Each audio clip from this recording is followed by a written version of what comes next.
नमः। लोकाभिरामं रणरंगधीरं राजीवनेत्रं रघुवंशनाथं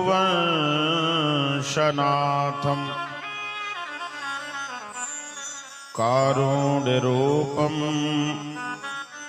करुणाकरं तं श्रीरामचन्द्रं शरणं प्रपद्ये। गंगातरंगरमणीयजटाकलापं गौरीनिरन्तरविभूषितवामभागं नारायणप्रियमनङ्गमदापहारं वाराणसीपुरपतिं भज विश्वनाथम्।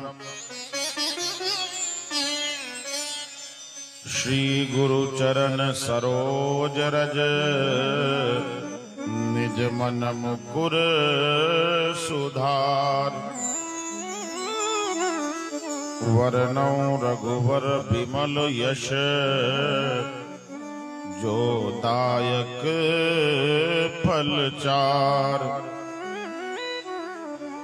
बुद्धिहीन तन जान के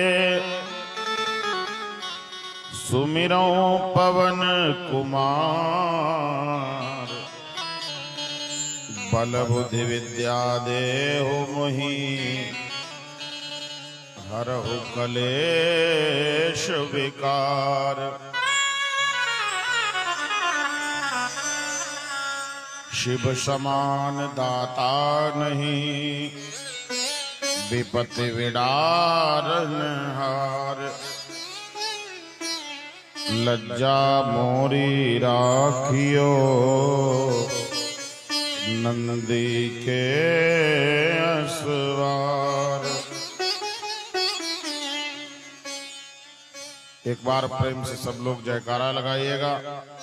बोलिए श्री सीताराम जी महाराज की जय हो। श्री गौरी शंकर भगवान की जय हो। पवन सुत हनुमंत लाल की जय हो। गंगा मैया की जय हो। श्रीमद् भागवत महापुराण की जय हो। जय जय श्री राधे जय जय श्री राधे। बड़ा ही विधिवत हम आप सभी अपने अपने स्थान पर बैठे हुए। आज सोमवार का दिन है और सोमवार का दिन शंकर भगवान का होता है। तो शिव जी के चरणों में एक प्यारा सा भजन गुनगुनाते हुए सब लोग मेरे साथ और फिर बड़ी ही दिव्य कथा गंगा में चलेंगे। मेरे साथ मिलकर भगवान महादेव की प्रार्थना करिएगा और उनसे कहना कि हे प्रभु, ईश गिरीश पुरारी हमारी सुधि ले लेना। महादेव की प्रार्थना करो, शंकर भगवान को मनाओ और फिर कथा गंगा में चलो। ईश गिरीश पुरारी हमारी सुधि ले लेना। ईश गिरीश पुरारी हमारी सुधि ले लेना। ईश गिरीश पुरारी। मीठे मीठे ताली बजाते हुए सब भगवान का ध्यान करिए। ईश गिरीश पुरारी हमारे सुधि ले लेना। ईश गिरीश पुरारी हमारी सुधि ले लेना। हमारी सुधि ले लेना। हमारी सुधि ले लेना। हमारी सुधि ले लेना। हमारी सुधि ले लेना। हरे ईश गिरीश पुरारी। हे महादेव ईश गिरीश पुरारी हमारी सुध ले लेना। ईश गिरीश पुरारी हमारी सुध ले लेना। हरि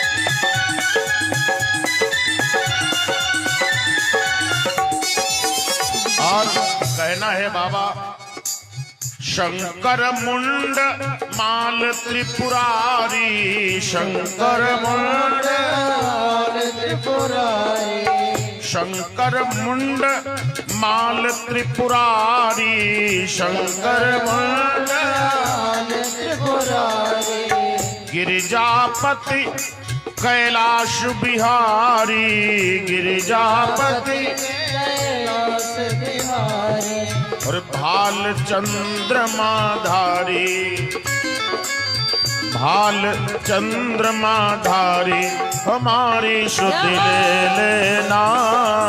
भाल चंद्रमाधारी हमारी सुध ले लेना। ईश गिरीश पुरारी हमारी सुध ले लेना। ईश गिरीश पुरारी हमारी सुध ले लेना। हे प्रभु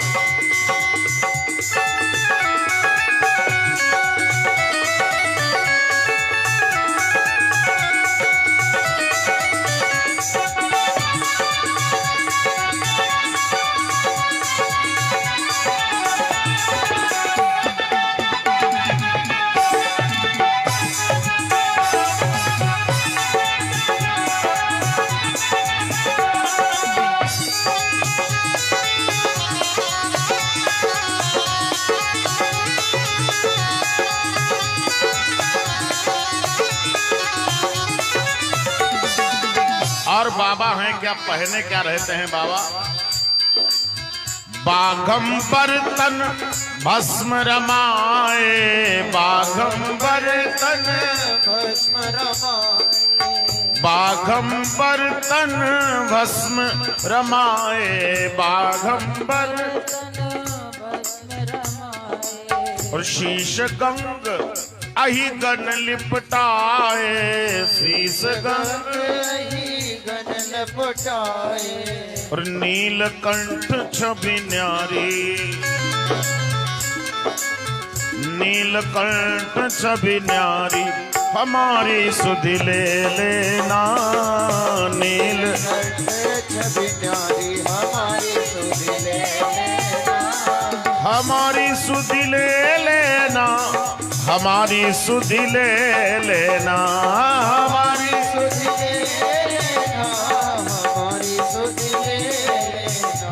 हो ईश गिरीश पुरारी हमारी सुध ले लेना। ईश गिरीश पुरारी हमारी सुध ले लेना।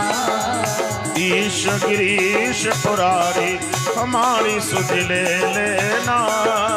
ईश गिरीश पुरारी हमारी सुध ले लेना। ईश गिरीश पुरारी हमारी सुध ले लेना। ईश गिरीश पुरारी हमारी सुध ले लेना। हमारी सुधि। बोले शंकर भगवान की, पवन सुत हनुमंत लाल की, ब्रह्मदेव बाबा महाराज की। ओम नमः पार्वती पतये हर हर हर महादेव। बड़ा ही दिव्य आप सबने मिलकर सोमवार के दिन शंकर भगवान को याद किया। परम प्रिय सज्जनों, परमपिता परमेश्वर की पावन आत्माओं, भक्ति में माताओं एवं शक्ति में देवियों, वृंद वृंद वृंदों, धर्म पद का अनुलंबन करने वाले समस्त विवेकशील महानुभाव, परम मंगलमयी परात्पर अखिलेश्वर अकारण करुणा वरुणालय तड़िंदित बिरिंदित पीतांबरधारी श्रीवाल कृष्णलाल और उनका ही प्रत्यक्ष मांग में स्वरूप ये श्रीमद् भागवत महापुराण भगवान की कथा गंगा में आप सबको आनंद लेते हुए आज तीसरा दिन और तीसरे दिन की दोपहर की बेला जिसमें आप सब लोग पधारे हुए हो, स्मरण करिए कल कथा गंगा कहां तक भी हो पाई थी। बाबा भीष्म ने भगवान कृष्ण को सामने देखकर उनकी छवि को मन में बसाया और ये लोग छोड़ दिया। एक न एक दिन मरना हमें आपको भी है, ये कड़ुआ सत्य है, ये तो सच है, इससे कोई बच ही नहीं सकता। कितना भी आप कुछ भी कर लो, एक न एक दिन मरना तो सत्य है। भगवान सामने आ जाए मरने वाले दिन, ये तो बहुत ही बड़ी बात है। भगवान का नाम भी तो मुंह से नहीं निकल पाता, उनका सामने आना तो बहुत बड़ी बात है। बाबा भीष्म के सामने भगवान पधारे, प्रभु को देखते हुए उन्होंने प्राणों का परित्याग किया, इनका अंतिम संस्कार किया गया। उसके बाद लौट करके आए जब, तो भगवान ने मन में विचार किया कि अब हमें जाना है पांडवों के यहां से। तो भगवान ने 5 पांडव थे,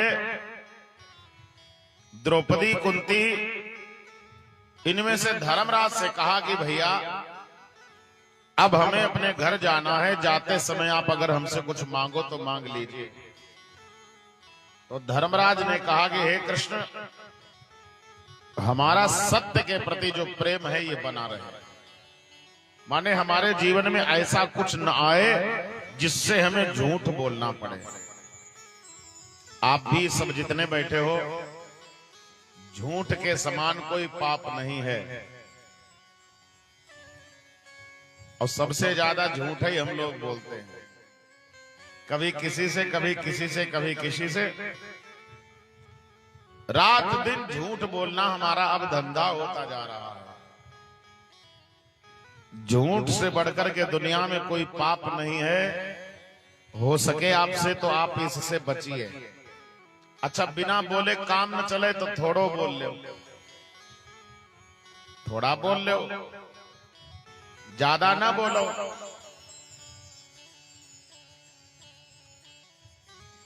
धर्मराज ने कहा हमारा सत्य के प्रति प्रेम बना रहा है। भीम ने कहा, भीम से कहा भगवान ने तुम कुछ मांग लीजिए। तब भीम बोले कि हे कृष्ण, हमें दुनिया के लोग भोजन भट्ट कहते हैं, माने हम ज्यादा खाते हैं। हमारी भोजन के प्रति प्रेम थोड़ा कम हो। कई लोग होते हैं भैया बहुत ज्यादा खाते हैं, उतना खाओ कि फिर अन्न का दोष न लगे। कई लोग होते ना, एक भंडारा एक जगह चल रहा और एक सज्जन बैठे, घंटा 2 घंटा खाया,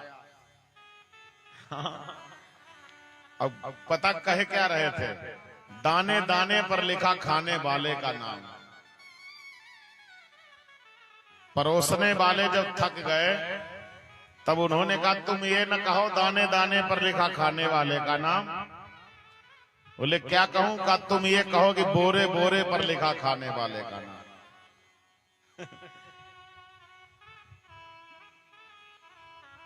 भीम ने कहा हमारा जो ज्यादा ये खुराक है इस पर थोड़ा नियंत्रण हो जाए, ऐसी कृपा करो। अर्जुन ने कहा कि हे प्रभु, आप हमें अगर देना चाहते हो तो हमारी आपकी जो मित्रता है ये बनी रहे, ये कभी न जाए। द्रौपदी को कहा कि द्रौपदी तुम कुछ मांगो, तो द्रौपदी बोली कि हे प्रभु, हमारा आपका जो भाई बहन का प्रेम है ये बना रहे। भगवान ने कहा एवं वस्तु नकुल सहदेव ने भी अपने अपने मन की इच्छित वस्तु प्राप्त कर ली। अब आई कुंती। कुंती ने भगवान कृष्ण से कहा कि हे कृष्ण, अगर तुम हमसे कह रहे हो कि मांगो तो हम तुम्हें बताएं। अभी तक दुनिया के लोग तुम्हें कुछ भी कह रहे हो, कोई नंदनंदन कहे, कोई जसोदानंदन कहे, कोई कुछ कोई कुछ, लेकिन अब हमें पता लगा है कि तुम साधारण नहीं हो, तुम साक्षात भगवान हो। क्योंकि इतनी बड़ी विपत्तियां हम पर आई और तुमने ऐसे ही सब दूर कर दी, तो इसका मतलब ये सबके बस की बात नहीं है, ये कोई भगवान ही कर सकता है। अब हम ये नहीं मानेंगे कि तुम भगवान नहीं हो, और तुम भगवान हो। इसलिए कुंती ने कहा हमें एक चीज दे दो। कौन सी? विपदा संतो न शश्वत। हमें ये दे दो कि हमारे जीवन में विपत्तियां आती रहें, माने हमारे जीवन में परेशानियां आती रहें। आप विचार करिए, क्या कोई ऐसा भी होगा जो भगवान से कहेगा कि हमें परेशानियां दे दो? भाई हम लोग क्या कहते हैं, कहीं प्रसाद चढ़ाया ये दे दो, फिर प्रसाद चढ़ाया वो दे दो, गंगा नहाई ये हमें मिल जाए, हम लोग ये मांगते रहते। लेकिन कुंती ने कहा कि प्रभु हमें विपत्तियां दे दो। भगवान बोले बुआ तुम अभी थकी नहीं हो दुखों से? अगर तुम थकी नहीं हो अभी क्या? तो कुंती ने कहा हमने दोनों चीजें देख ली। जब हम पर दुख बने रहे तब तुम हमारे साथ में रहे, और जैसे सुख आया वैसे ही तुम कह रहे हो कि हम जाएंगे। तो इससे हमें यह लग रहा है कि तुम सुखी व्यक्ति से दूर रहते हो और दुखी व्यक्ति के करीब रहते हो, और वो सुख जो तुम्हें दूर कर दे हमें बर्दाश्त नहीं है। सुख के माथे सिल पड़े जो हरि हृदय ते जाए, बलिहारी वा दुख की जो पल पल नाम जपाए। ऐसे सुख का क्या करूं जिसमें भगवान हमसे दूर हो।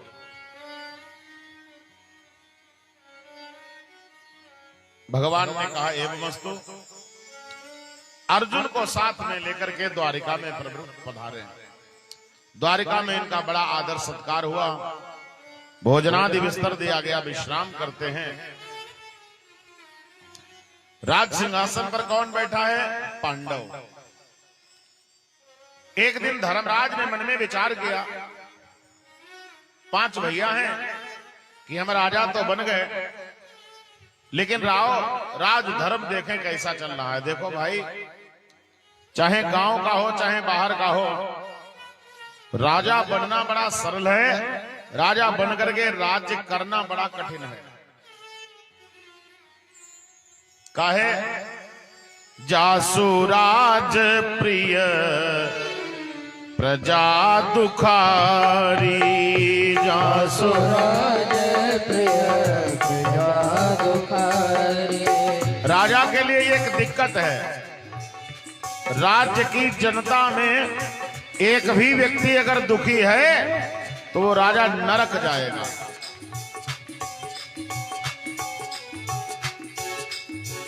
जासु राज प्रिय प्रजा दुखारी, जासु राज प्रिय प्रजा दुखारी।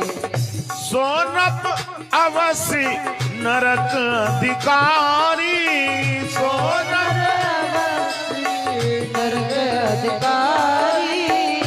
जासुराज प्रिय प्रजा दुखारी, सोनप अबसी नरक अधिकारी, सोनप अबसी नरक अधिकारी।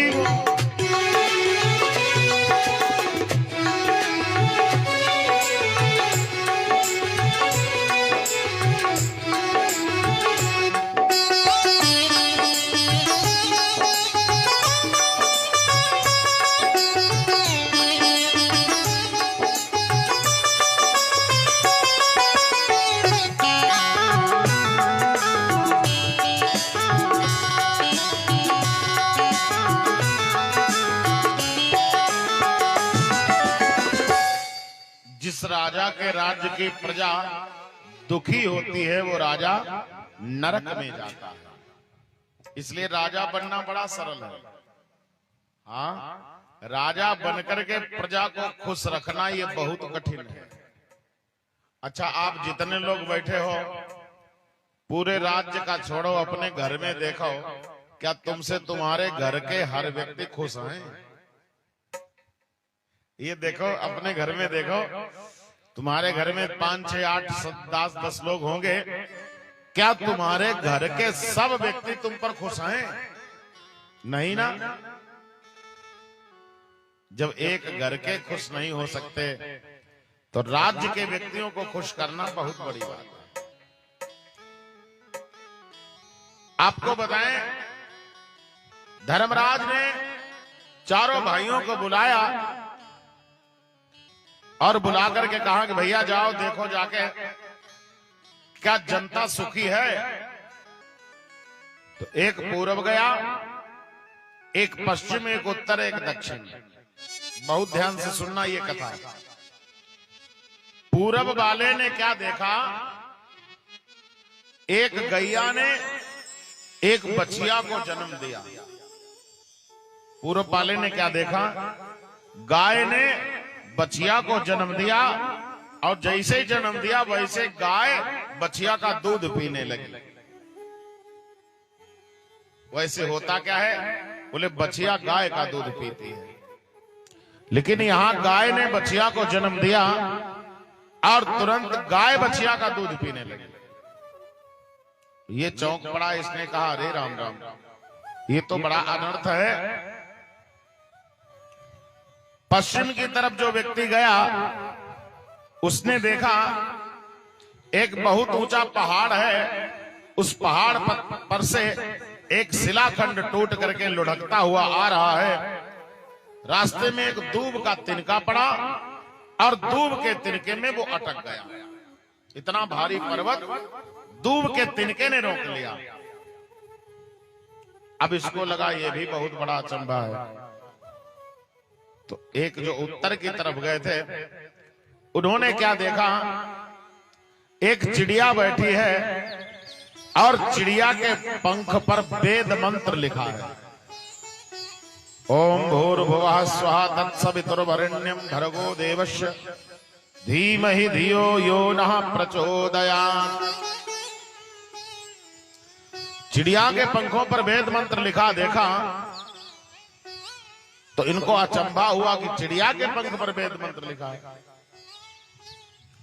अच्छा, चौथा व्यक्ति जो दक्षिण दिशा की तरफ गया उसने क्या देखा, एक ही लाइन में 5 कुआं हैं। 5 में से एक किनारे का और एक सबसे दूर वाला, माने किनारे वाले 2 कुआं बड़े हैं और बीच के 3 कुआं छोटे हैं।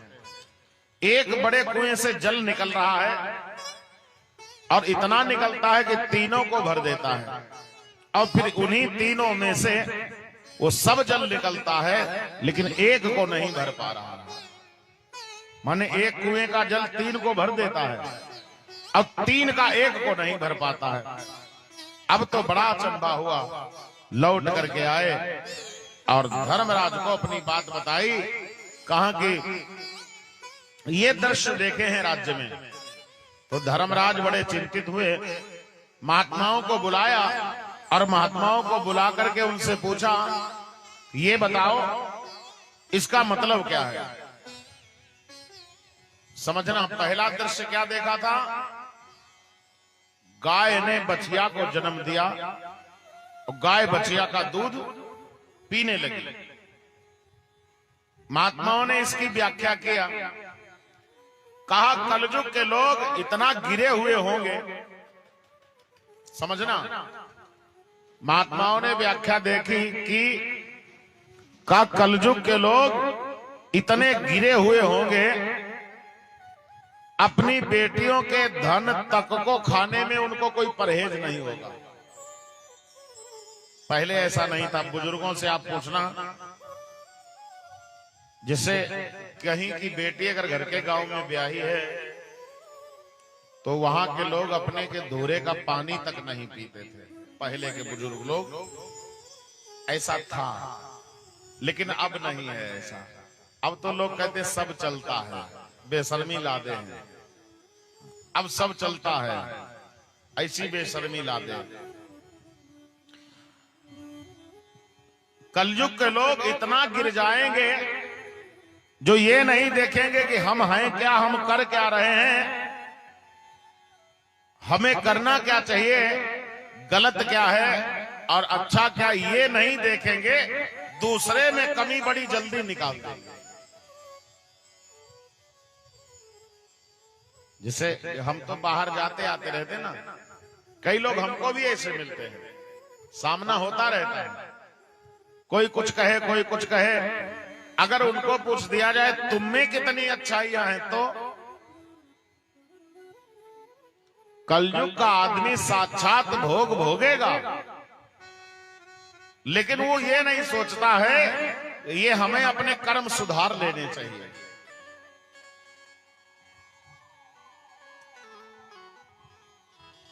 कलयुग के लोग इतना गिर जाएंगे। ओ पश्चिम वाले ने देखा था, बहुत बड़े पर्वत से एक पत्थर का टुकड़ा लुढ़कता हुआ आ रहा और रास्ते में दूब का एक तिनका पड़ा, उसमें अटक गया। तो पता, महात्माओं ने व्याख्या करी, और कलयुग के लोग बड़े कमजोर हो जाएंगे। और ये भी सही है, पहले के लोग कितना काम कर लेते थे, बहुत काम कर लेते थे। शाहबाद तो पता नहीं कितनी बार पैदल गए होंगे। कई बुजुर्ग देखना, पहले कई लोग साइकिल चलाते थे, और पूछो यहां से घर तक जाना है, आधा घंटा खड़े रहेंगे। काहे के आसरा में मोटरसाइकिल मिल जाए, किसी की मिल जाए, उस पर बैठ लें और चले जाएं, लेकिन पैदल नहीं चल सकते। तो इतना कमजोर आदमी हो जाएगा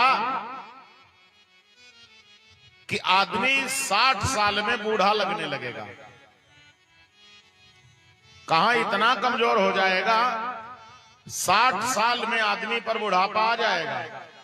अब देखो, 10-10, 15-15 साल के बच्चन के बाल सफेद, ये सफेदी जो है ये बुढ़ापे की निशानी है।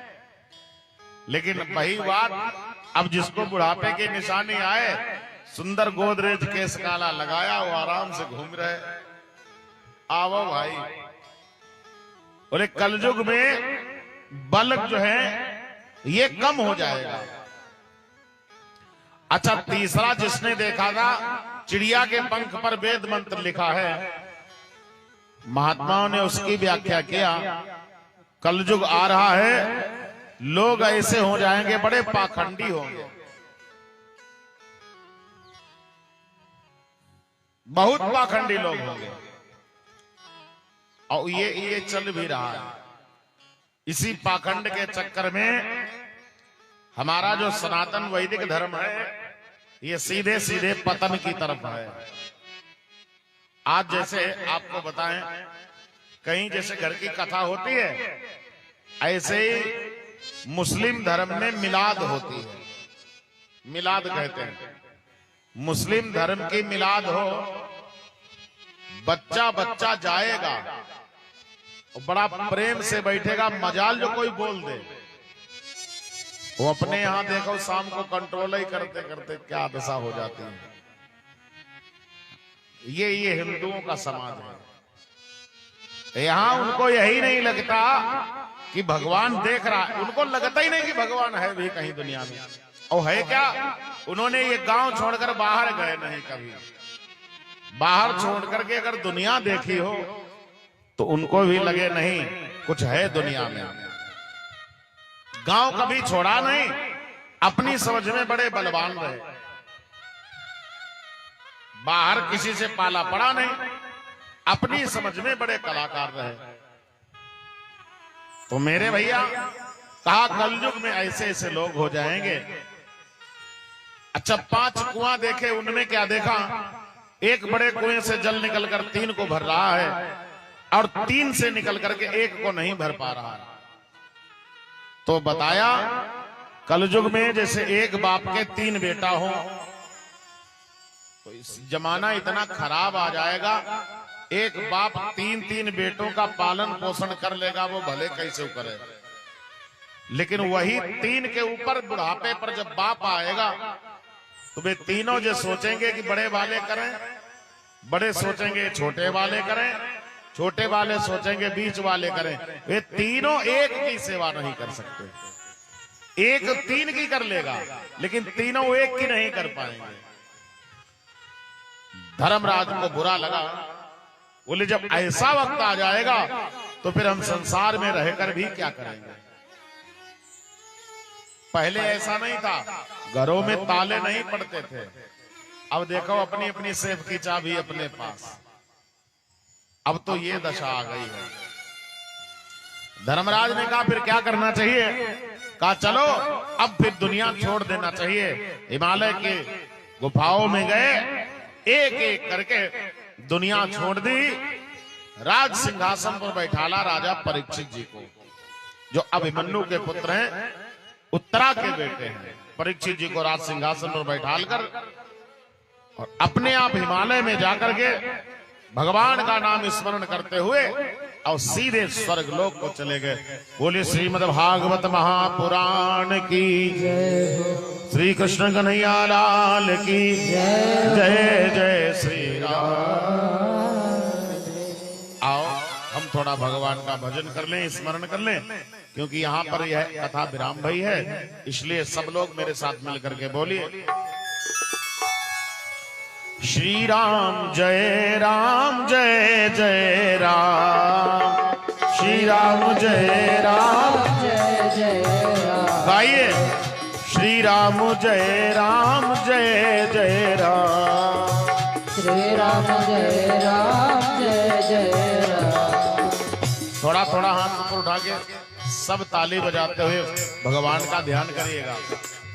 श्री राम जय राम जय जय राम, गाइए श्री राम,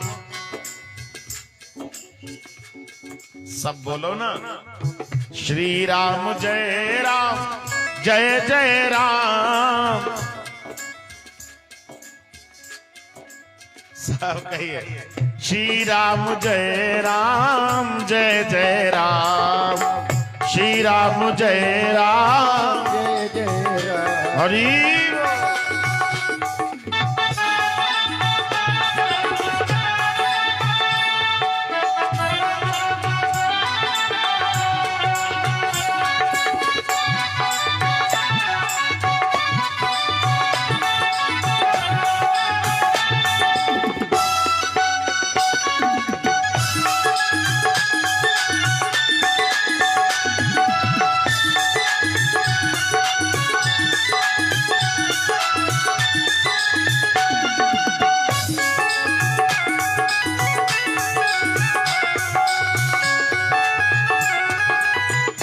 और बोलना कौशल्या के प्यारे राम, कौशल्या के प्यारे राम।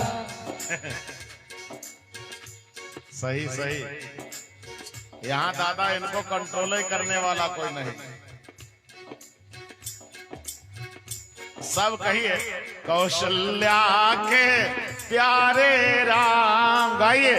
कौशल्या के प्यारे राम, दशरथ राज दुलारे राम, दशरथ राज दुलारे राम, श्री राम जय राम जय जय राम, श्री राम जय राम जय जय राम। हे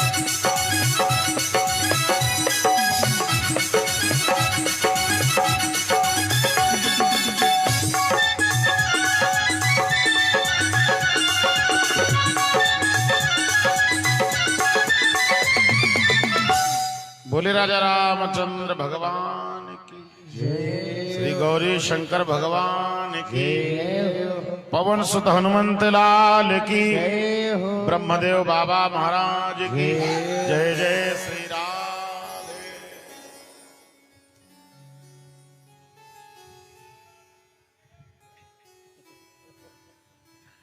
हाँ नहीं सही है, अब कोई बोलेगा भी नहीं, देखना।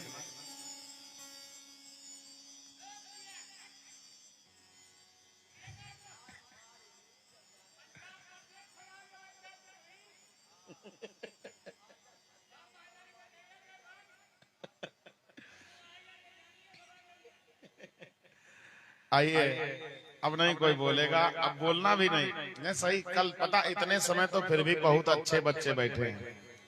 कल रात में तो भगवान ही भलो करे, इतना उदम हमें तो पहली बार लगा कि इतने शरारती बच्चे हमारे यहाँ हैं। अब उनका भी आइटम 1-2 दिन बाद शुरू होगा ना, जिनके लिए वो आते हैं सब। लेकिन अभी 1-2 दिन बढ़िया करके घर की कथा सुनो सब जने। मेरे भाई परीक्षित जी राजा है। राजा का धर्म क्या है कि किसी भी प्रकार से राजा की प्रजा परेशान न हो, तब ही राजा बढ़िया है। राजा के लिए पक्षपात भी जरूरी नहीं। देखो, पक्षपात तो बिल्कुल नहीं होना चाहिए। कौन कहां है, कौन क्या है, न्याय पर अगर बात आ जाए तो चाहे अपना बेटा गलत कर रहा हो, राजा दंड उसको भी देगा। चाहे खुद की बेटी गलत कर रही हो, राजधर्म कहता है कि जो दंड का विधान सभा के लिए है, समाज के लिए है, वह उसके अपने परिवार के लिए भी होना जरूरी है। और गरीबों में वस्त्र वितरण, अन्न वितरण, ये सब भी करना चाहिए। और हम बताऊं, राजा को ही नहीं, चूंकि अब तो राजतंत्र रहा नहीं, जिनके भगवान बनाए बने, जिनके कुछ भी बनाए बनता हो, गरीबी न हो, तो उन सबको चाहिए थोड़ा थोड़ा धर्म का कार्य करते रहे। इसीलिए आपको बताऊं, होता क्या है, जिसे पता है बीमार लोग कौन रहते हैं ज्यादातर, आप देख लेना, उनके घरों में ज्यादा बीमारी रहेगी जिनके घरों से दान नहीं होगा। कहीं भी देख लेना, उनके घरों में भी भगवान को उतना लेना है। चाहे तुम डॉक्टर को दो, चाहे वकील को दे आओ, और चाहे पुलिस को दे आओ। अगर धर्म का काम करते रहोगे, अगर दान करते रहोगे, तो कभी भी तुम्हें हमें बीमार नहीं होना पड़ेगा। आप देखते होंगे, अभी अभी जो रोग आके गया है, इसमें कितने लोगों ने लाखों रुपया लगा दिया और फिर भी नहीं बचा पाए अपने परिवार वालों को। तो मैं आप सबको कहूं, जब भी कभी भगवत कृपा से ऐसा कोई भाव आए कि हम किसी लायक हों, तो हमारा परम धर्म है कि हम अपने धन को थोड़ा दान वगैरह भी कर लें। और दूसरी चीज परम आवश्यक है कि हर गांव में, हर नगर में वर्ष में एक धार्मिक आयोजन होता रहे और वो आयोजन सब लोग मिलकर के कराएं तो और बढ़िया रहता है। इसीलिए आपको बताओ, हमने सोचा था कि मान लिया दुनिया में तो घूमा ही करते हैं, गांव देखने को मौका कभी कभार मिलता है, तो घर के गांव में भी एक सार्वजनिक आयोजन हम लोग किया करें। और इसीलिए 2-3 सफल आयोजन करते आए हैं। और इस बार ये कथा हो गई, अगर ये न होती तब भी कहीं न कहीं आपको कथा सुनने को मिलती। अब की बार जब हमारे घनश्याम भैया ने कहा बाबा घर की हो जाए, तो हमने कहा चलो भगवान के नाम सबके कान में पड़ेंगे, बढ़िया रहेगा। और हमारी चली, अगर हमारा प्रयास सब लोग साथ में बने रहेंगे। खैर आप जितने लोग हो बहुत अच्छे हो सब लोग। जब घर की सार्वजनिक वाली कथा होती है उसमें भी सब लोग बहुत सहयोग करते हैं और हमें नहीं लगता फिर बड़ा बढ़िया सब लोग होता है। तो धार्मिक कार्यों में जीवन में सहयोग होना बड़ा जरूरी है। राजा परीक्षित अपने जीवन में यज्ञ आदि भी करते हैं, गरीबों का भी देख रेख रखते हैं। जब धर्मराज हिमालय के तरफ चले थे तो इन्होंने एक बात कही थी, भैया एक कमरा है, इसको नहीं खोलना। राज दरबार में एक कमरा होगा, कहा इसको नहीं खोलना। बहुत दिन गुजर गए, जय हो, रूम नहीं खोला। एक दिन राजा ने विचार किया कि देखें मना काहे किया, जिसे मम्मी पापा को तीर्थ पर जामे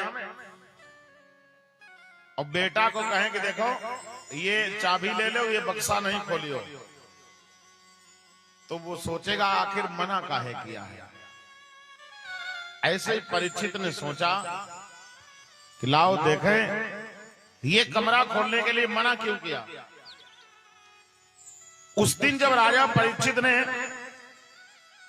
वो रूम खोला तो देखा उसमें एक संदूक रखा है।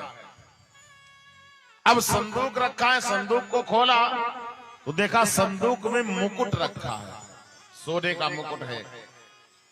राजा परीक्षित ने क्या किया, वो मुकुट उठाया और अपने सिर पर रख लिया। और जैसे सिर पर रखा तो राजा परीक्षित जी का मन बदल गया। देखो दो चीजें हो सके तो सावधानी बरतना इनमें।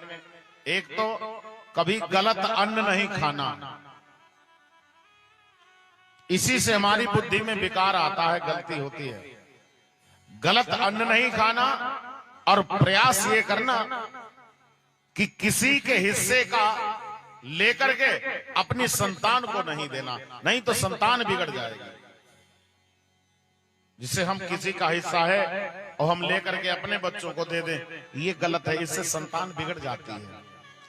परीक्षित ने मुकुट उठाया, सिर पर रख लिया। इनके मन में आया कि अभी तक सब काम कर लिए, एक काम नहीं कर पाए। कौन सा? बोले शिकार नहीं खेल पाए। सब कर लिया लेकिन शिकार नहीं खेल पाए। तो परीक्षित ने मन में जब ये भाव आया तो धनुष और बाण लिया, हाथ में तलवार ली, कुछ सैनिकों को साथ में लिया और शिकार खेलने के लिए राजा परीक्षित जंगल में आ गए। जैसे ही जंगल में आते हैं तो इन्होंने देखा क्या, एक दृश्य दिखाई पड़ रहा है। कैसा दृश्य है? कांपती हांफती थर्राती, सामने से एक गाय आ रही है।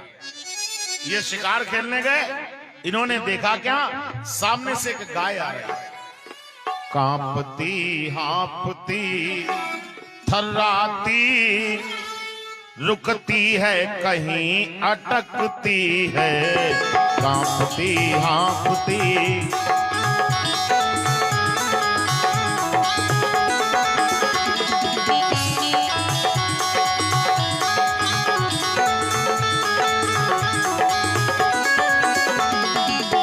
राजा परीक्षित ने देखा एक गाय आ रही है सामने से, कैसी है, कांप रही है, और वो गाय बड़ी जोर से हाँफ भी रही है, कभी रुकती है कभी चलती है, कभी बड़ी जोर चिल्लाती है, कभी रमाती है। ये गाय देखिए, कांपती हांफती थर्राती, रुकती है कहीं अटकती है, रोती है कहीं रभाती है, रोती है कहीं रभाती है, चलती है कहीं अटकती है, रोती है।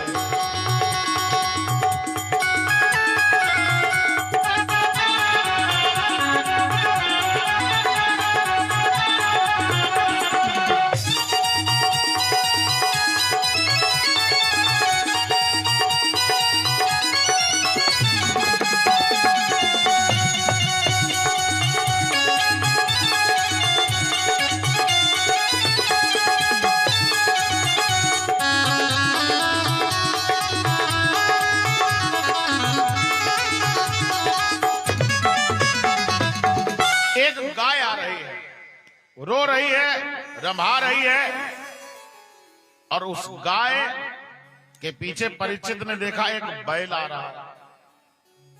बैल क्या कर रहा है, बैल लंगड़ा रहा है, और बैल के 3 टांगे टूटी भई। बैल के 4 पांव होते हैं, 4 में से 3 टूट गए हैं, और उसी के पीछे एक काला कुरूप चंडाल, राक्षस के जैसा चंडाल आ रहा है। उसके हाथ में बड़ा मुगदर है, और मुगदर का प्रहार वो चंडाल गाय पर कर रहा है, कभी गाय पर कर रहा, कभी बैल पर कर रहा। अब समझना, गाय पर और बैल पर वो चंडाल जब मुगदर का प्रहार करता है तो गाय बेचारी रंभाती है, बैल भी बेचारा रंभा रहा है। ऐसे में राजा परीक्षित जी सामने पहुंच गए, और जब परीक्षित जी को उस गाय ने देखा तो आवाज लगाई, हे राजन ठहर जाओ, आप कौन हैं? हम आपकी शरण में हैं, आप हमारी रक्षा करिए। गाय ने रक्षा मांगी। राजा परीक्षित ने देखा रंभाते हुए गाय को तो ठहर गए। तब तक लंगड़ाता हुआ बैल भी आ गया। बैल ने कहा, महाराज आप मेरी रक्षा करें, आप मेरी रक्षा करें, आप मेरी रक्षा करें। तो परीक्षित जी ने ललकारा, नरराज ने तेग म्यान से खींच, ओ हत्यारे गोबधिक ठहर निशाचर नीच। चंडाल को फटकारा, गाय को पास में बुलाया, बैल को पास में बुलाया, और राजा परीक्षित ने उससे पूछा कि आप हैं कौन? हे देवी, आप अपना परिचय दें हमें, आप कौन हैं? तो पता, गाय ने कहा, महाराज मैं गाय नहीं हूं। फिर मैं गाय नहीं हूं, पृथ्वी पति मैं ही पृथ्वी कहलाती हूं। महाराज गाय बोली हम गाय नहीं हैं। फिर बोले हम पृथ्वी हैं, पृथ्वी। अरे परीक्षित जी को बड़ा झटका लगा। कहा अभी अभी हमारे पुरखे दुनिया से गए हैं और क्या सोच रहे होंगे कि अभी अभी मैं आया और थोड़े दिन भी नहीं हो पाए कि पृथ्वी ने गाय का रूप लेना शुरू कर दिया। बैल को पूछा आप कौन हैं? तो बैल कहता महाराज धर्मावतार मैं बैल नहीं, फिर भूतल पर धर्म कहता हूं। महाराज मैं बैल नहीं हूं। फिर बोले हम धर्म हैं। अरे राम राम। राजा के सामने पृथ्वी ने गाय का रूप लिया और धर्म ने बैल का रूप लिया। अच्छा थोड़ा कठिन बात सुनिए। बैल के कितने पैर होते हैं बोलना? 4। धर्म के भी 4 ही पैर हैं। पहला चरण सत्य का, दूसरा चरण दया का और तीसरा चरण पवित्रता का और चौथा दान का। माने जहां पर ये चारों हैं, सत्य भी हो, दया भी हो, पवित्रता भी हो और दान भी हो, वहां पर सतयुग होता है। जहां से सत्य चला जाए, 3 चरण रह जाएं, वहां त्रेतायुग होता है। जहां त्रेतायुग चला जाए माने 2 चले जाए, द्वापर रह जाए और कलयुग रह जाए, वहां द्वापर है। माने 2 युग है, वहां द्वापर है। और जहां तीनों चले जाए वहां कलयुग है। माने सत्य भी, दया भी और पवित्रता भी। आपको बताऊं कलयुग में एक ही चरण रह गया है भैया, और वो भी है दान का। और ये भी अब जा रहा है। हाँ ये भी जा रहा है। इसलिए जा रहा है कि हमारा आपका स्वभाव क्या होता जा रहा है। वर्तमान में हम लोग जब वेश्याओं पर नोट खर्च करते हैं, पता तो क्या होता है? तब नए वाले निकालते हैं। क्यों देखा नहीं क्या हमने? जहां पर कथा हो रही यहां पर पहले कभी नौटंकी भी भई है?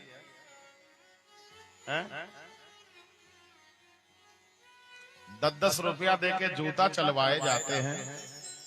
याद करिए, हमारे लिए नए थोड़ा ही हो भैया। कहीं भी नौटंकी हो रही हो, नृत्यांगनाएं नाच रही हो, तब लोग नए नए नोट और ज्यादा से ज्यादा काहे? बोले हमारा नाम हो। और जब कथा हो रही हो तब फटे नोट चढ़ा दे। इतने फटे नोट लोग कथा में चढ़ाते। एक सिक्का आता है 1 रुपया वाला छोटा, जो कहीं नहीं चलता है। आप हमारे घर चलो, हम तुम्हें 4-5 किलो देंगे पड़े घर में। काहे? बोले दूसरी जगह चलते नहीं, कथा में चला दो। दान के नाम पर आज का आदमी इतना कमजोर हो गया है, वही कहीं गलत जगह हो तब देखो फिर कितने साखर्ची हैं। माने कलयुग इतना प्रभाव लेता जा रहा है अब कि मनुष्य के मन से सब जा रहा है। हमें लगता है पता कभी कभी कि अब होगा क्या आगे आने वाली जो पीढ़ियां हैं। इसीलिए अभी कोरोना आया, इसीलिए आया और धीरे धीरे और आने वाला है। क्योंकि मनुष्य मानेगा है नहीं। आदमी इतना अजीब हो गया है, मानेगा है नहीं। भोग तो भोगना पड़ेगा प्यारे। परीक्षित ने गाय को बुलाया, उसने कहा मैं पृथ्वी हूं, बैल को बुलाया, उसने कहा मैं धर्म हूं। और जो पीछे काला कुरूप चंडाल बोले ये कोई और नहीं, ये कलयुग है। तो तुम लोग जा कहां रहे हो? पृथ्वी बोली महाराज सृष्टि दुगुनी बढ़ जाए तिगुनी बढ़ जाए कोई फर्क नहीं पड़ता, लेकिन पाप का भार जब बढ़ता है तब दिक्कत होती है। अब बड़ा पाप का भार हो गया, जगह जगह झूठा लोग हो गए, जगह जगह ईर्ष्यालु लोग हो गए, जगह जगह गंदे लोग हो गए हैं। तो हमको लगता है अब हमें जाना चाहिए। तो परीक्षित जी ने पता क्या किया, तलवार निकाली और तलवार निकाल करके कलयुग को फटकारा। राजा परीक्षित ने कलयुग को कहा, क्या सोच लिया इतनी जल्दी पार्थ का जमाना बीता है। तलवार निकाल करके ललकारा है, क्या सोच लिया इतनी जल्दी पार्थ का जमाना बीता है। ए मूर्ख, अगर पार्थ नहीं है अब तो उनका अंश दुनिया में है, हम तुझे जीवित नहीं छोड़ेंगे। परीक्षित ने तलवार निकालकर कलयुग को मारना चाहा, और जैसे ही मारना चाहा वैसे कलयुग ने जोड़े दोनों हाथ और राजा परीक्षित जी की शरण में आ गया। परीक्षित जी से कलयुग बोला, महाराज अपराध क्षमा करियो। परीक्षित बोले, हम तुझे जिंदगी जीता ही नहीं छोड़ेंगे,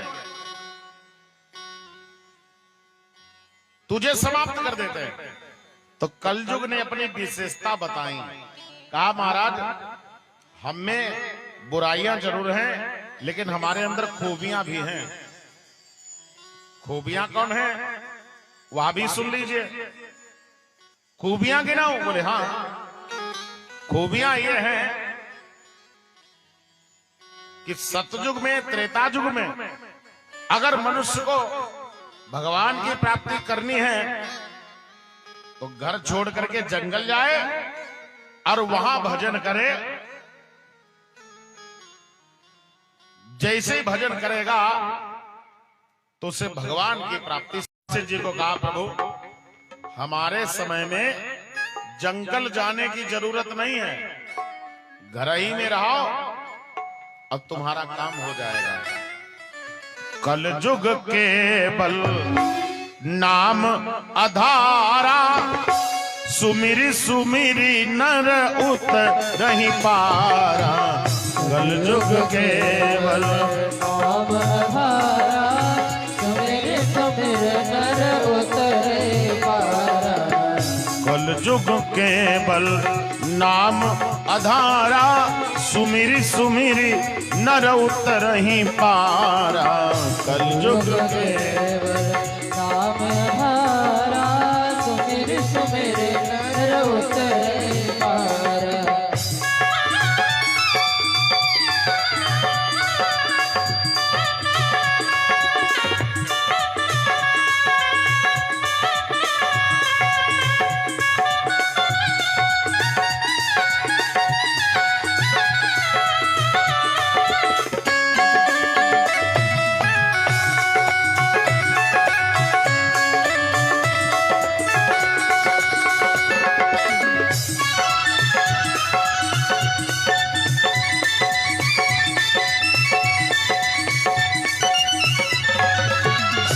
कलयुग केवल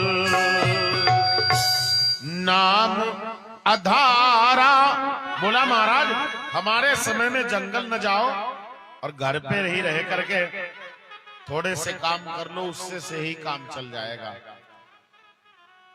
तो कलयुग ने कहा, जब इस तरीके से प्रार्थना किया तो तलवार को अंदर कर लिया। परीक्षित जी ने कहा, फिर कलयुग तुझे एक शर्त फिर भी है, तू हर जगह नहीं रहेगा। माने कलयुग हम तुझे जो स्थान देंगे, एक कलयुग तू वहीं रहेगा। बोले ठीक है। तो पता है भैया, ध्यान से सुनना, कलयुग को राजा परीक्षित ने 5 जगह दी। आज भी कलयुग वहां ही है, हर जगह नहीं है। कौन कौन सी 5 जगह हैं, ये ध्यान से सुनिएगा। राजा परीक्षित ने कहा, हे कलयुग, तुम वहां चले जाओ जहां पर जिस जगह जुआ खेला जाए। एक कलयुग तुम वहां चले जाना जहां जुआ खेला जाए। और बढ़िया बात है, घर के गांव में कहीं पर भी जुआ नहीं होता, कहीं नहीं। एक दिन दिवाली के दिन मन में मेरा हुआ, हम कल आओ घूमे देखें थोड़ा। आए आप लोगन के मोहल्ला में, और जैसे ही आप लोगन के मोहल्ला में आए, हे भगवान, हाँ, छोटे भैया बड़े भैया एक ही फड़ पर बैठे, इतने इतने बड़े बच्चे,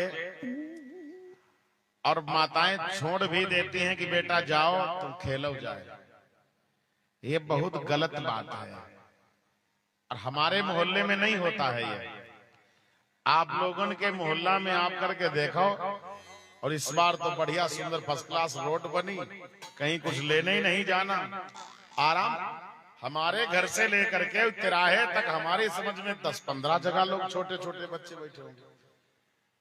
बड़ी अजीब बात है, उनके बाप भी साथ ही बैठे, मना भी नहीं कर रहे। समझो, कलयुग को कहा, पहला स्थान तुझे वहां है जहां जुआ खेला जाए, तुम वहां चले जाओ।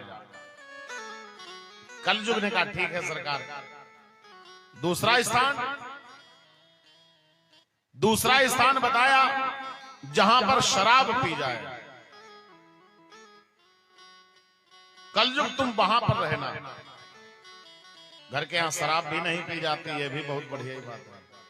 कोई शराबी नहीं इधर उधर कहीं जाए।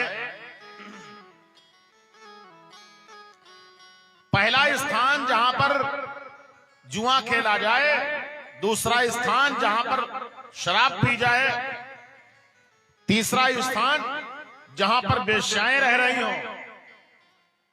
चौथा स्थान जहां पर बच्चे माँ बाप को गाली दे रहे हो।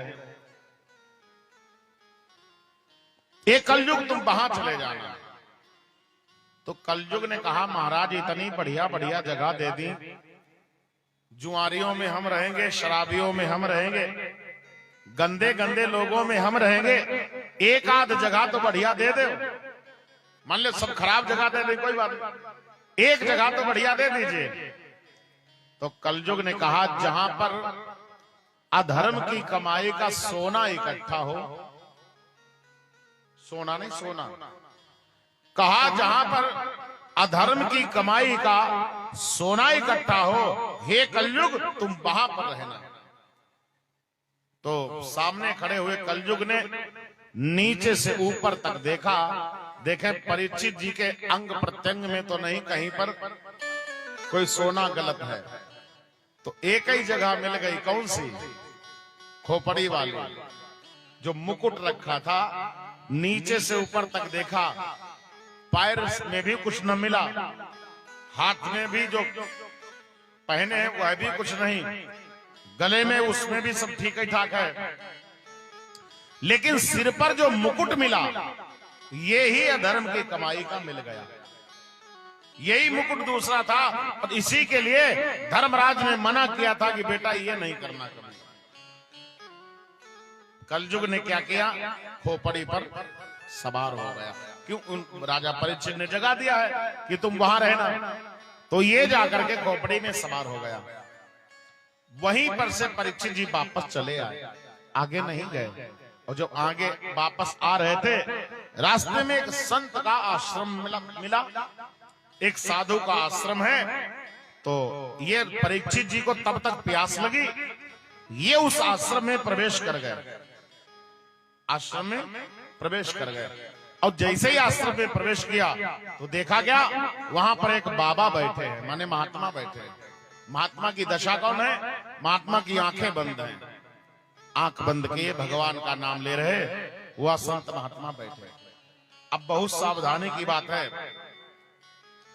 परीक्षित जी जैसे ही अंदर गए तो परीक्षित जी को लगा ये बाबा ढोंगी है, कहे इसने हमको देख करके आंखें बंद कर ली, इसको ये नहीं करना चाहिए था। इसको करना क्या चाहिए था? बोले इसको हम जब राजा हैं यहाँ के,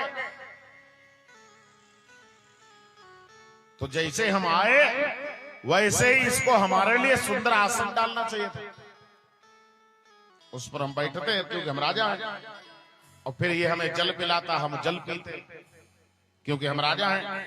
माने सम्मान की चाह। देखो भैया, बहुत लोग ऐसे दुनिया में हैं जो सम्मान की चाह रखते हैं कि हमारा सम्मान हो। ये सम्मान की चाह रखना ही सबसे ज्यादा गलत है। हो जाए तो हो जाए और न हो तो कोई बात नहीं। इस दुनिया में सीताराम सीताराम सीताराम कहिए, जाहि विधि राखे राम ताहि विधि रहिए। सीताराम सीताराम गाइए, सीताराम कहिए, जाहि विधि राखे राम ताहि विधि रहिए। हो सीताराम सीताराम सीताराम कहिए, जाहि विधि राखे राम ताहि विधि रहिए। सीताराम सीताराम सीताराम कहिए, जाहि विधि राखे राम ताहि विधि हे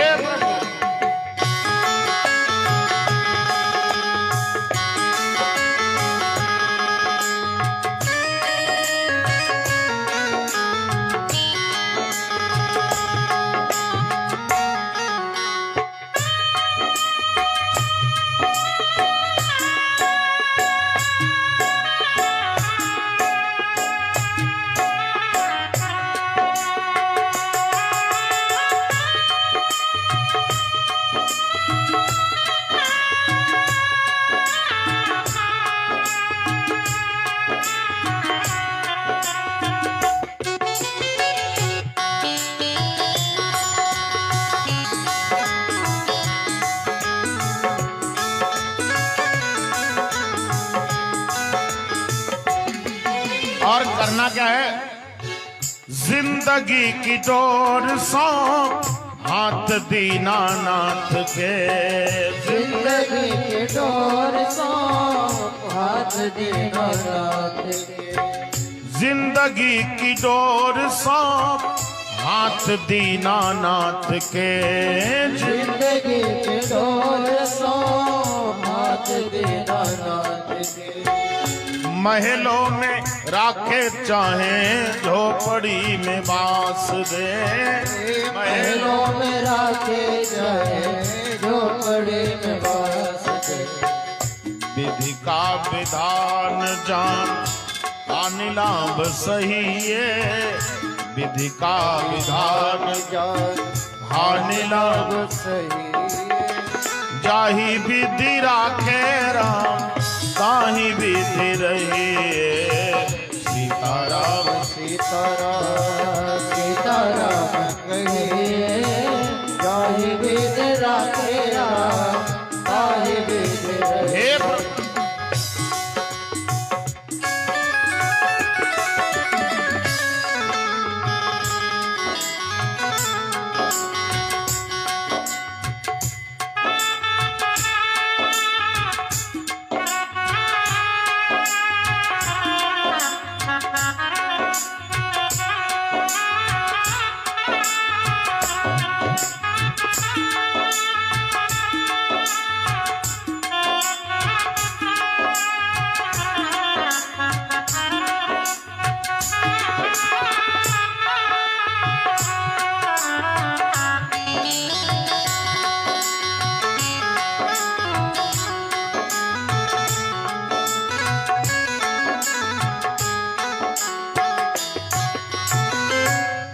एक बार जयकारा लगाइएगा। बोले कृष्ण कन्हैया लाल की, श्री राघवेंद्र सरकार की, ब्रह्मदेव बाबा महाराज की जय जय श्री राम। परीक्षित जी वापस आ रहे हैं।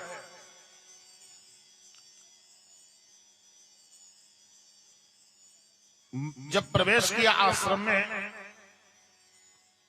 तो इनको लगा बाबा को उठ करके हमें आसन डालना चाहिए। देखो हम लोग भी, हमारे आपके ऊपर भी कलयुग कभी कभी सवार हो जाता है। हम पहचाने कैसे कि खोपड़ी पर कलयुग है? ये परम आवश्यक है कि हम पहचाने कैसे कि हमारे सर पर कलयुग सवार है। आप जितने भी बैठे हो, अपने मन का भाव है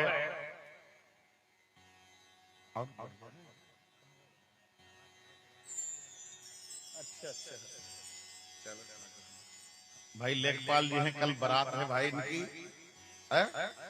हाँ भगवान बढ़िया बढ़िया बारात करावे, बढ़िया सी बहू मिले और क्या।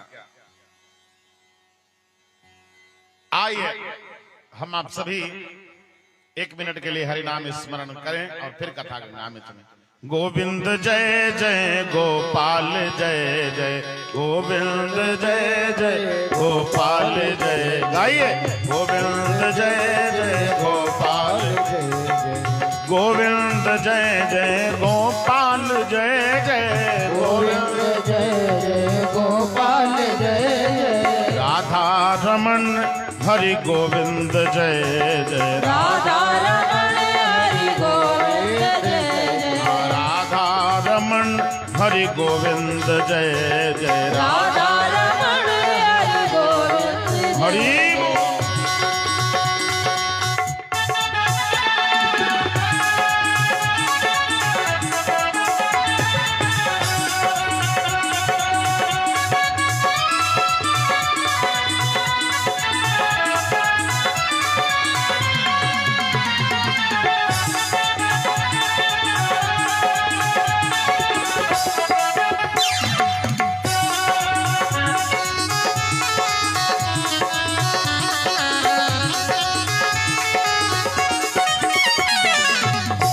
बोली गोविंद भगवान की, ब्रह्मदेव बाबा महाराज की जय जय श्री राम। तो हम आपको बड़ा बढ़िया बात बता रहे थे कि हम कैसे पहचाने कि हमारे सिर पर कलयुग है, ये जानना जरूरी है। देखो भैया, जब तुम्हें ये लगे अपने जीवन में, बहुत सावधानी से सुनना, जब तुम्हें जीवन में ये लगे कि तुमसे बड़ी उम्र का व्यक्ति तुम्हारे पैर छुए, तो समझ लेना खोपड़ी पर इस समय कलयुग सवार है। भगवान की कथा में, भगवान के यज्ञ में और भगवान के मंदिर में अगर कमी दिखने लगे तो समझ लेना खोपड़ी पर कलयुग सवार है। माता पिता और गुरु, ये 3 लोग, मम्मी पापा और गुरु, इन 3 में कमी दिखाई पड़ने लगे, ये ठीक नहीं है। तो समझ लेना कि खोपड़ी पर कलयुग सवार है। कोई गरीब को रोता हुआ देखकर भी और समर्थवान होकर भी उसकी मदद करने का तुम्हारे मन में विचार न जगे तो समझ लेना कि खोपड़ी पर कलयुग सवार है। कोई भिखारी तुम्हारे द्वारे आए और तुमसे कहे कि थोड़ा अन्न दे दीजिए और तुम्हारा मन न पिघले तो समझ लेना खोपड़ी पर कलयुग सवार है। दीन दुखी को देखकर भी अगर गाड़ी की खिड़की बंद करके शीशे चढ़ा लेते हो तो समझ लेना खोपड़ी पर कलयुग सवार है। ये इतनी बात है। कथा में भी बैठ करके तुम्हारा मन चले कि लाओ पुड़िया खा लें थोड़ी या बीड़ी पी लें तो समझ लेना खोपड़ी पर कलयुग सवार है। अच्छा करना क्या है, सबके खोपड़ी पर कलयुग आ जाता है। जब खोपड़ी पर कलयुग आए तब भगवान से कहना प्रभु और कुछ न करो, प्रभु हम पे दया करना, प्रभु हम पे कृपा करना। भगवान से ही कहिए प्रभु हम पे दया करना, प्रभु हम पे कृपा करना, प्रभु हम पे दया करना, प्रभु हम पे कृपा करना। ये कलयुग जाए मेरी खोपड़ी पर से, जितना भी बुराइयां हैं दूर जाए। प्रभु हम पे कृपा करना, प्रभु हम पे दया करना, प्रभु हम पे कृपा करना, प्रभु हम पे दया करना। बैकुंठ तो यही है, बैकुंठ तो यही है, हृदय में रहा करना, प्रभु हम पे कृपा करना, प्रभु हम पे दया करना। गाइए प्रभु हम पे कृपा करना, प्रभु हम पे दया करना। हे प्रभु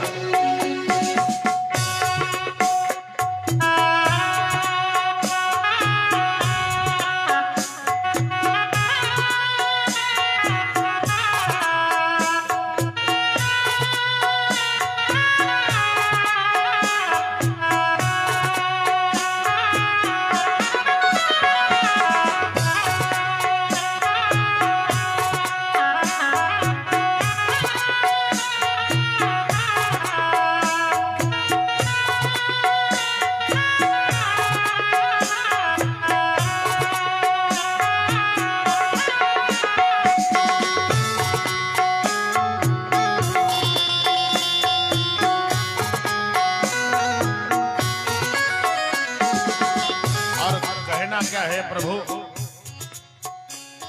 नाचेंगे मोर बनकर घनश्याम तेरे द्वारे, नाचेंगे मोर बनकर घनश्याम तेरे द्वारे।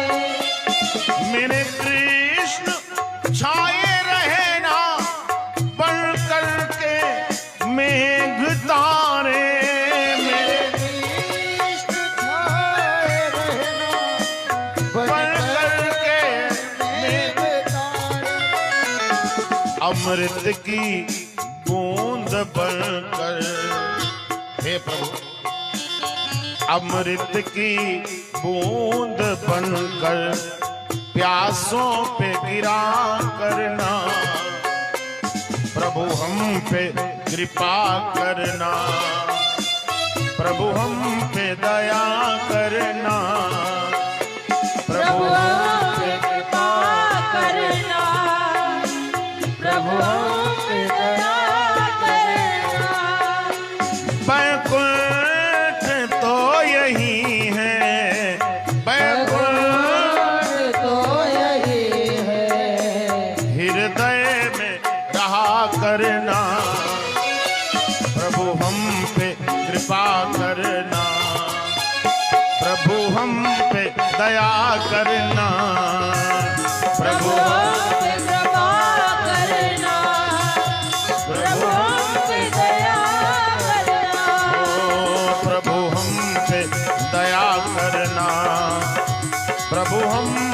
कृपा करना। प्रभु हम पे कृपा करना, प्रभु हम पे दया करना, प्रभु हम पे दया करना, प्रभु हम पे कृपा करना, प्रभु हम पे कृपा करना, प्रभु हम पे दया करना, प्रभु हम पे दया करना। प्रभु हम पे दया करना। बोले वृंदावन बिहारी लाल तो मन प्रसंग पर लेकर के आए। परीक्षित ने देखा कि बाबा ने आंख बंद की है, हमें आसन नहीं डाला, न पानी पिलाया, तो पता गुस्से में आ गया और कहा ठीक है अभी देख रहा हूं तुम। बाहर गए और जाकर के वहीं से देखा क्या एक सर्प पड़ा है कहीं मरा हुआ, बाण की नोक एक सर्प में लगाई और चुभा करके उठा करके लाए और पता किया क्या, जो ऋषि बैठे थे उनके गले में वो मृतक सर्प पहना दिया। समझिए, इनको चाहिए था ये कि संत का आदर करें, इन्होंने किया क्या, सांप को बाबा के गले में डाल दिया। बाबा बैठे हैं, बैठे ही रहे। थोड़ी देर के बाद इन्हीं के एक शिष्य हैं, नाम है श्रृंगी ऋषि, जो पड़ोस में स्नान कर रहे थे। उन्होंने देखा हमारे गुरुजी के गले में किसी ने सर्प डाला है, तो गुस्सा आ गई और उन्होंने क्या किया, वहीं से हाथ में लिया जल और जल लेकर के संत को श्राप दिया, राजा को श्राप दिया। ए धन के मत वाले राजा, ऐ माया मद के दीवाने। ए घमंडी राजा, तू धन में पढ़ करके अपने आप को बहुत बड़ा समझ रहा है। श्राप पता क्या दिया, ए तक्षक जीवित हो जाओ, ए तक्षक जीवित हो जाओ। आज से ठीक 7वें दिन, आज से ठीक 7वें दिन जिस राजा ने हमारे गुरुदेव के गले में तुम्हें डाला है, आज से ठीक 7वें दिन तुम उसको डस लोगे।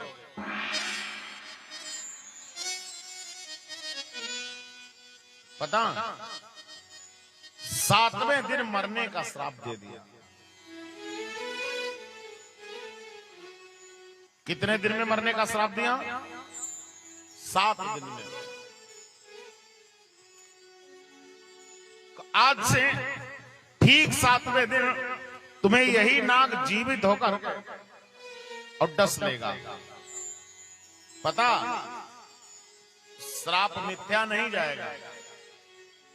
अच्छा, जितने लोग बैठे हो, आप लोगों को एक बात अगर पता चले कि तुम्हें 5वें दिन मरना है, बोलो क्या करोगे?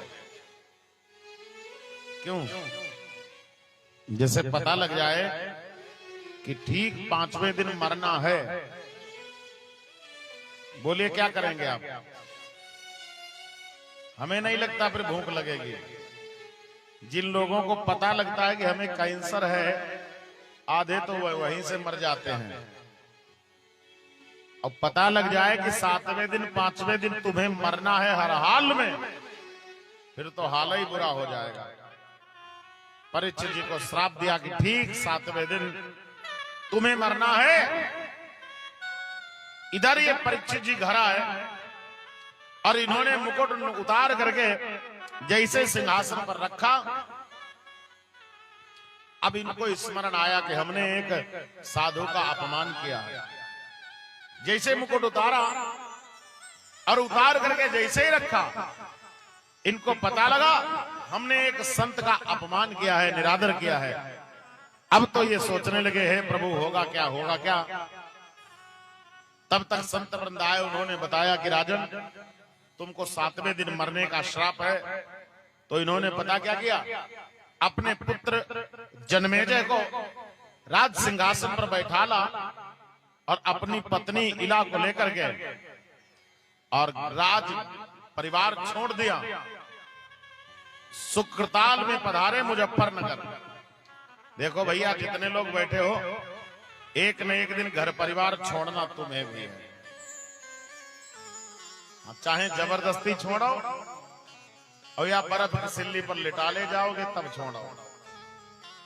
सज धज कर जिस दिन मौत की, सज धज कर जिस दिन मौत की शहजादी आएगी, न सोना काम आएगा न चांदी आएगी।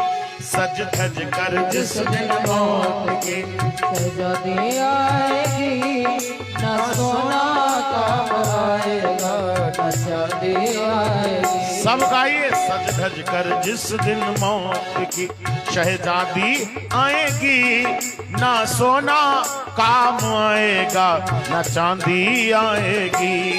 सज धज कर जिस दिन मौत की शहजादी आएगी, न सोना काम आएगा न चांदी आएगी। हरी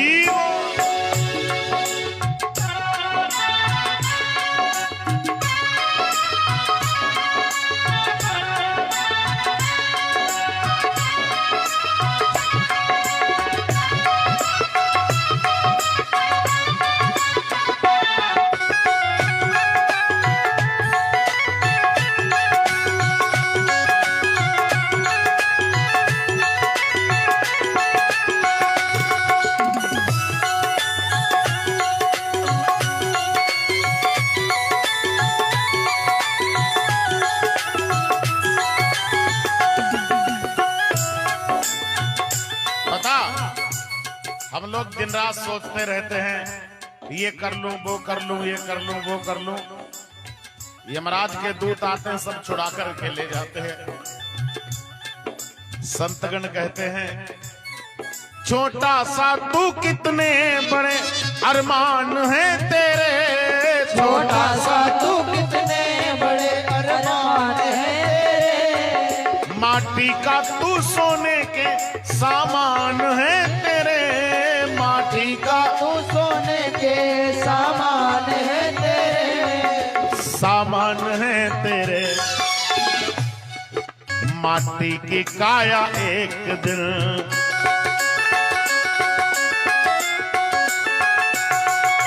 माटी की काया एक दिन माटी में समाएगी, ना सोना काम आएगा न चांदी आएगी। सज धज कर जिस दिन मौत की शहजादी आएगी, ना सोना काम आएगा न चांदी आएगी। हरी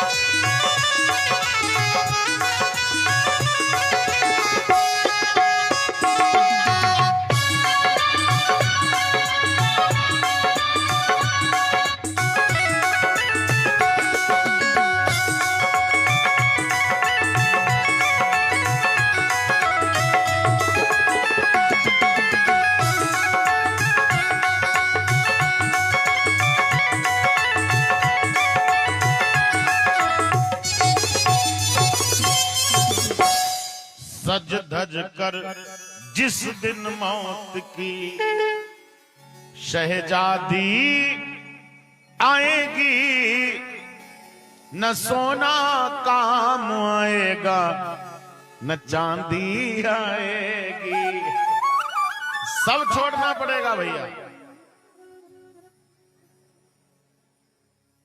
परीक्षित जी आ गए गंगा जी के तट पर, और जब संत महात्माओं को पता लगा कि परीक्षित जी राजा से ऋषि बने हैं, तब सब मिलने आने लगे। और परीक्षित जी का स्वभाव देखिए, इन्होंने जो गलत काम किया है ये सबको बताया। आप जितने लोग जहां से भी सुन रहे हो, आपको बताएं अपने जीवन में जो गलत काम करते हो वो सबको बताना, और जो अच्छे काम करते हैं वो सबसे छुपाना। पुण्य छुपाए जाते हैं, जबकि होता उल्टा है। हम लोग पुण्य को छुपाते हैं, वो अपने पाप छुपाते हैं। जो गलत काम किया वो किसी से नहीं कहेंगे, और जो अच्छा काम किया वो 20 जगह कहेंगे। ये गलत बात है। जो भी कोई महात्मा परीक्षित जी से मिलने आता है, परीक्षित जी अपना कुकृत्य सबको बताते हैं। किसी ने भी इनका उद्धार करने का जिम्मा नहीं लिया, जिम्मेदारी नहीं ली। एक संत आते हैं, सब बैठे थे उसी समय। अवस्था पता कितनी है? मात्र 16 साल की। लंबे लंबे बाल हैं, 16 साल की अवस्था है। ललाट पर दिव्य तेज है, माथे पर तिलक लगा हुआ है, कौपीन वस्त्र धारण किए हैं। सब जान गए ये कोई और नहीं श्री सुखदेव जी हैं। सुखदेव जी का आगमन हुआ। एक बार जयकारा लगाइएगा, बोलिए श्री सुखदेव भगवान की जय। सुखदेव जी का आगमन हुआ। परीक्षित जी चरणों पर गिर पड़े और इनको बैठाल करके अपना गुरु माना। देखो, भगवान की कथा सुनाने वाला, प्रभु के चरित्र सुनाने वाला कोई भी हो, वह आपके लिए भगवान का स्वरूप होता है। व्यासाय विष्णु रूपाय। इन्होंने चरणों में जाकर मस्तिष्क नवाया, अपना गुरु माना, और गुरु मान करके इनसे रोते हुए कहने लगे, हे गुरुदेव, हमने संत का निरादर किया है, हमें ये बताओ क्या हमारा कल्याण होगा? तब श्री सुखदेव जी ने कहा, डरिए नहीं राजन, तुम हमारे पास में आए हो। तुम्हारे ही वंश में एक राजा थे जिनका नाम था खटवांग।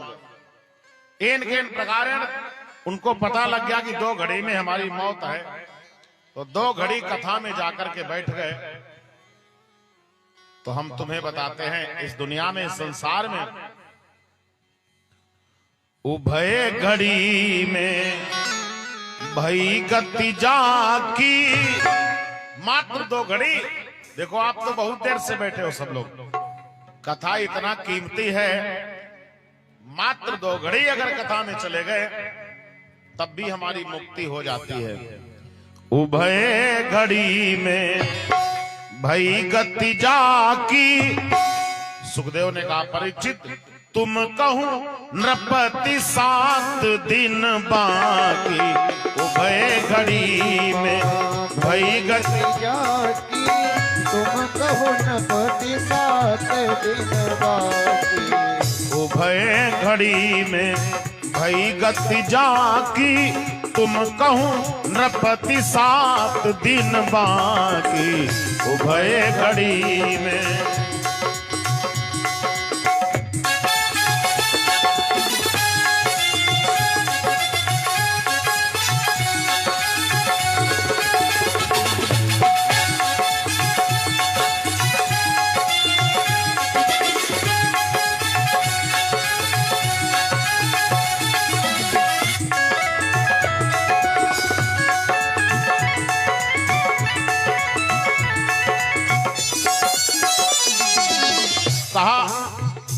हे राजन, उभय घड़ी में भई गति जाकी, तुम कहूं नृपति 7 दिन बाकी।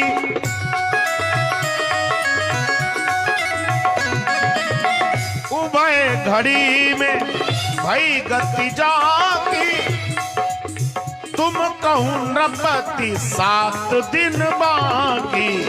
अब श्री कृष्ण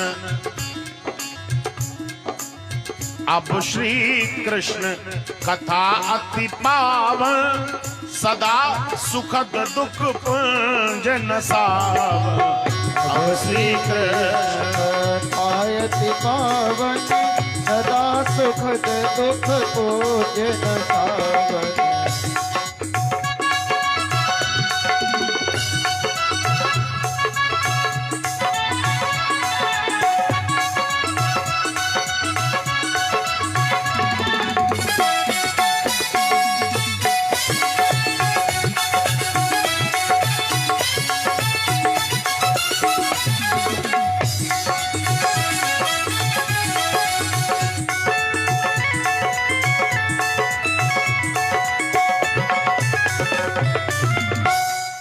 उभय घड़ी में भई गति जाकी,